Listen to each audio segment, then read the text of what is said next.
Isaiah 5. New King James Version. God's disappointing vineyard. Isaiah 5 presents a vivid allegory known as the Song of the Vineyard, where the prophet Isaiah describes Israel as the Lord's carefully tended vineyard that fails to produce good fruit, symbolizing the nation's moral and spiritual failures. Despite God's care and provision, the vineyard yields only wild grapes, representing Israel's injustice and unrighteousness. The chapter continues with a series of woes pronounced upon the people of Judah for their greed, indulgence, and moral decay, warning of impending judgment and destruction. Ultimately, Isaiah 5 is a call to repentance and a reminder of the consequences of turning away from divine guidance. Now let me sing to my well-beloved. A song of my beloved regarding his vineyard. My well-beloved has a vineyard on a very fruitful hill.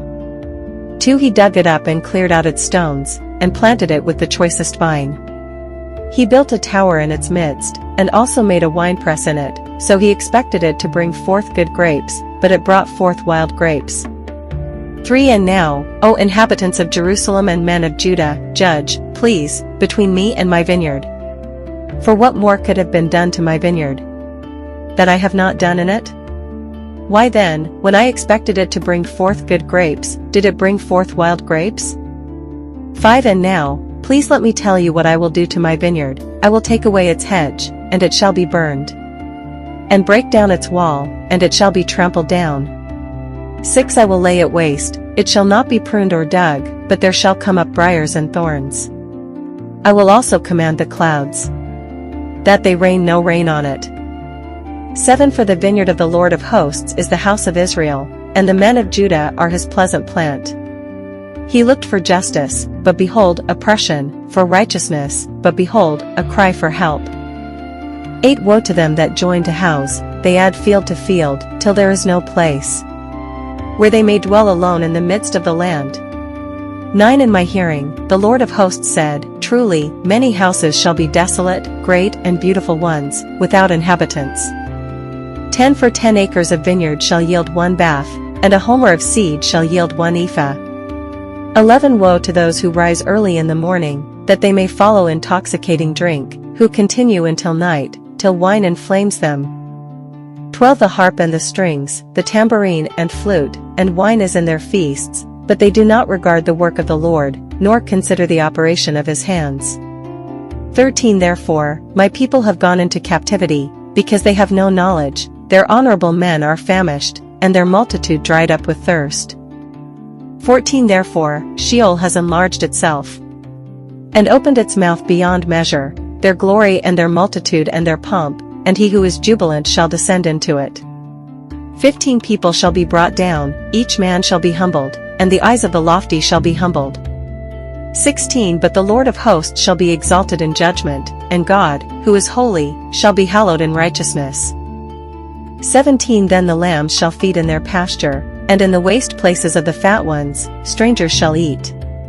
18 Woe to those who draw iniquity with cords of vanity, and sin as if with a cart rope. 19 That say, Let him make speed and hasten his work, that we may see it, and let the counsel of the Holy One of Israel draw near and come, that we may know it. 20 Woe to those who call evil good, and good evil, who put darkness for light, and light for darkness, who put bitter for sweet, and sweet for bitter. 21 Woe to those who are wise in their own eyes, and prudent in their own sight. 22 Woe to men mighty at drinking wine, woe to men valiant for mixing intoxicating drink.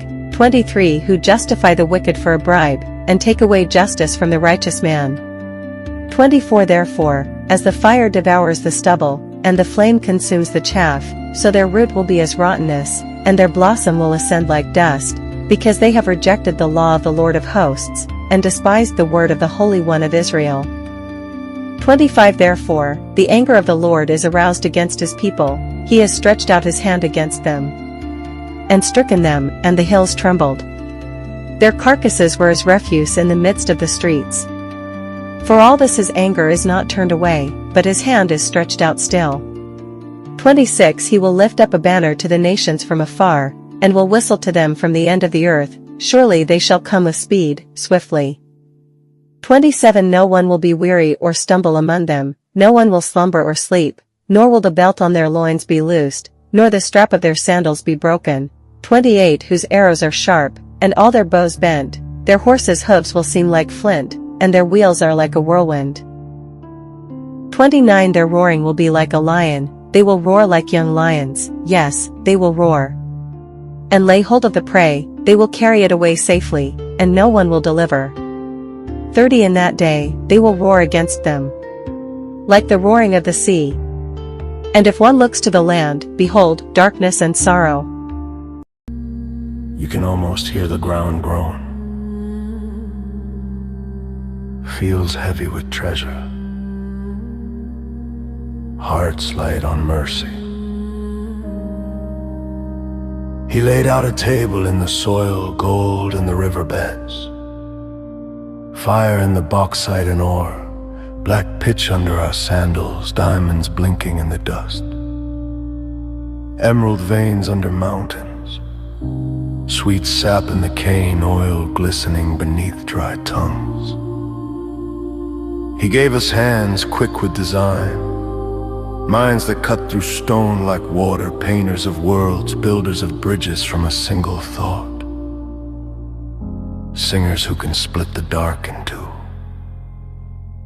And still we give ruin for his riches, ashes for abundance, shacks in the shadow of shining towers, Empty bowls beside bursting storehouses. for his riches, he pours out plenty.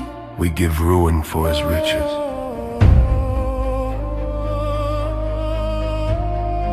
He pours out plenty. We answer with poverty.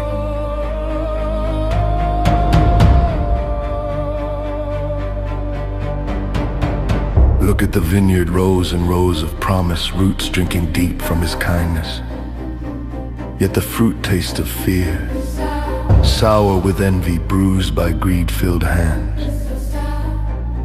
We fence off the fat clusters, guard grapes with guns, measure life in ledgers, price tag every breath, children counting coins instead of stars, elders lining up for crumbs while silos yawn overfed, untouched. There is no need for war, not with this much bread on the table, not with this much light in our chests.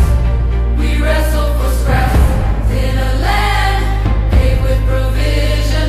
Let righteousness rise, not as a slogan, as a seed in the spine. Choice by quiet choice, contract by contract, gate by open gate. Let righteousness prevail in wages that honor sweat, and laws that shield the small, and leaders who bow lower than the people they serve, and neighbors who refuse to look away. He is watching the vineyard,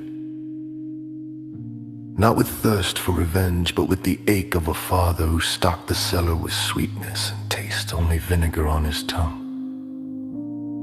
Yet his love does not tire, it circles our cities at night, it stands in the line at the clinic, it sits on the curb with the jobless, it knocks on boardroom doors. It will not be evicted. So hear this. Earth heavy and heart hungry,